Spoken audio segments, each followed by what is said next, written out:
ce n'est pas improbable qu'il fasse ça, sauf s'il y a vraiment une annonce en faveur du Bitcoin.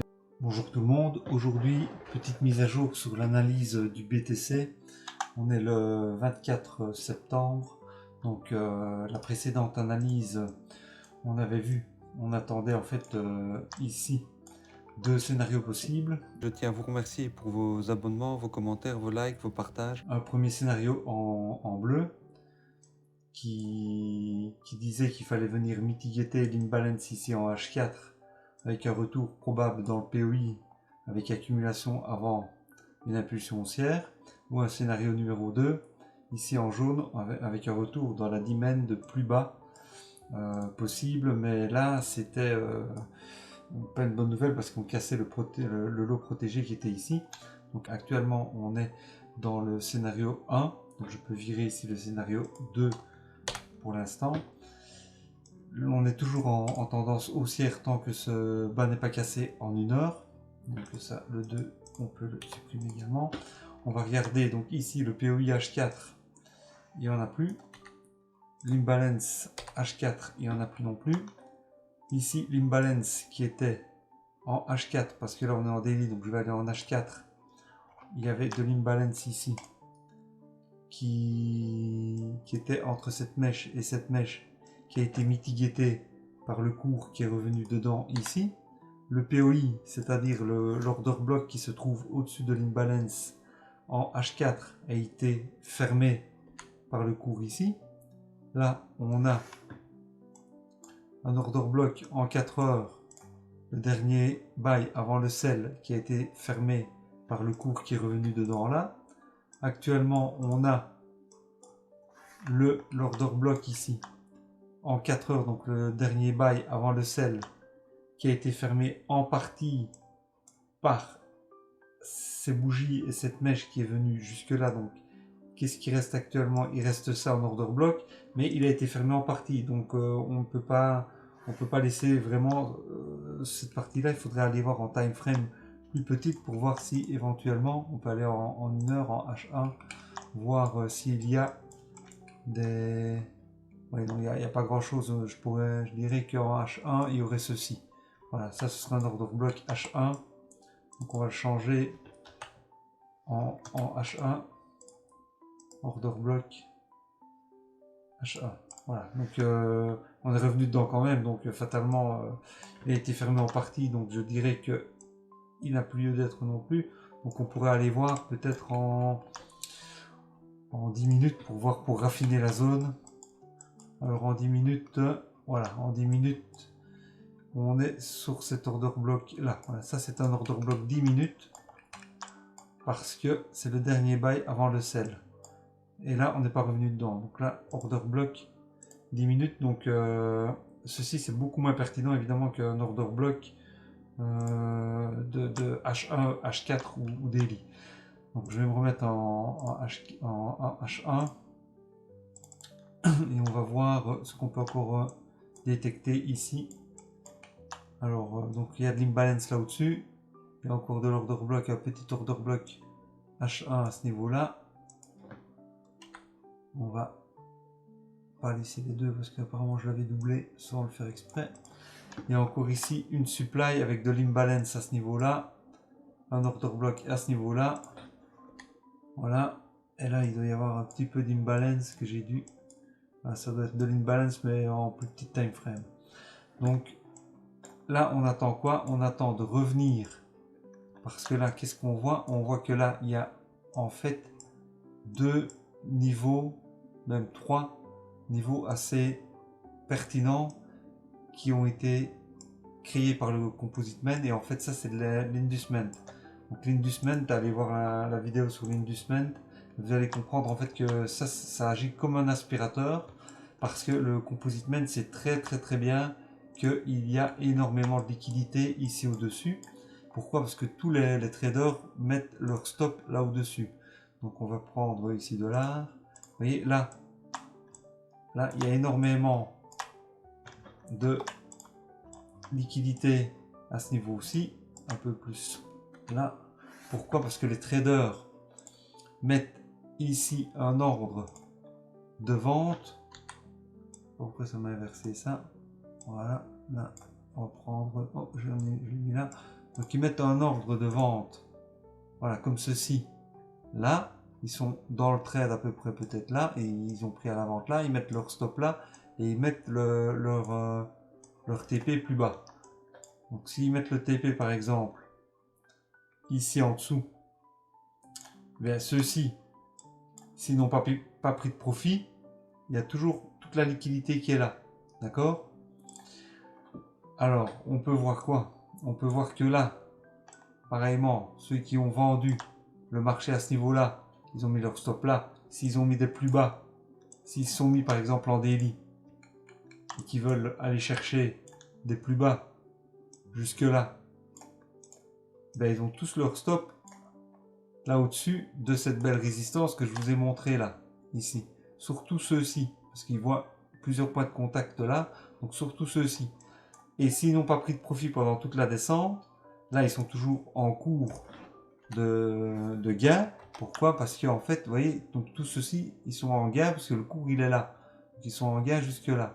Le cours il est là, donc ils sont quand même en gain de jusque là.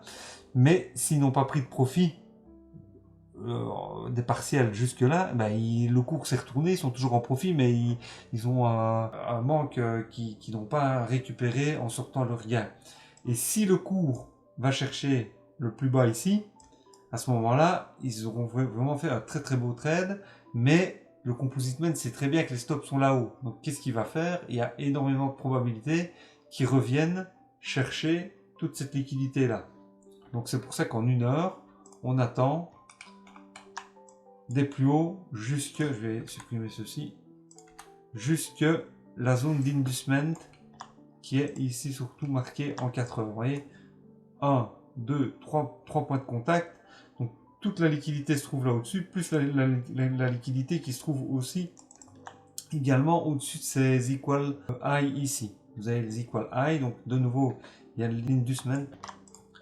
Donc on va faire comme ceci. Là il y a de là à là la zone d'inducement qui agit comme un aspirateur, comme un aimant par rapport au prix.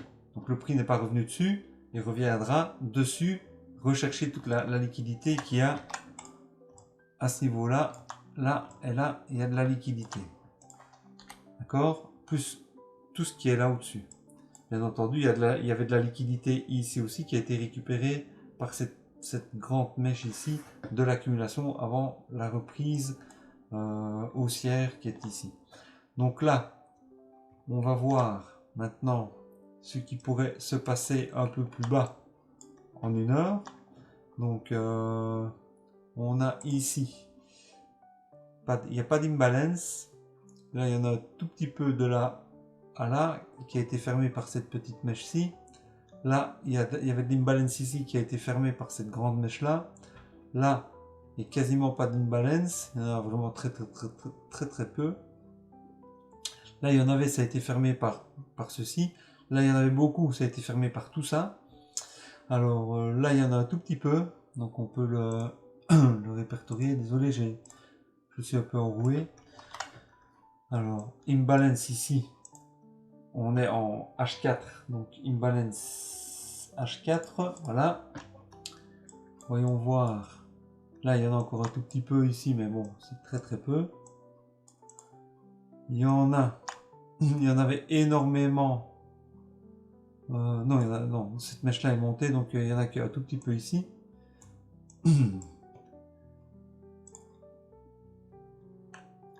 Alors là, il y en a encore un petit peu là, également de là à là. Ça a été fermé en partie avec ces mèches-là, donc il reste plus que ça. Plus haut, on a tout ça. Alors là, on n'est pas revenu dans cette demand ici. Donc ça, c'est une demand. Là, on a un order block ici, de là à là, en 4 heures, dans lequel ils ont des ordres en négatif. Alors, donc on est là. Ici, on voit qu'il y a une belle zone quand même de liquidité voyez, qui est créé comme ceci, avec une trade line. Pourquoi? Parce qu'on a 1, 2, 3 points de contact. Vous voyez, il y a 3 beaux points de contact ici. 1, 2, bon là c'est...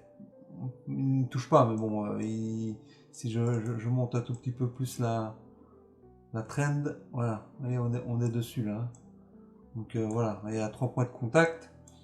Donc ça c'est une belle zone de liquidité dont le composite man, c'est très bien que à nouveau il y a beaucoup d'argent là en dessous parce que tous les traders mettent leurs achats comme ceci, ils vont chercher des plus hauts et ils mettent leur stop là en dessous.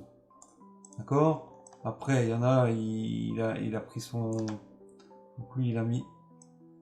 Voilà, il a pris l'achat ici, il met son stop là en dessous de ça.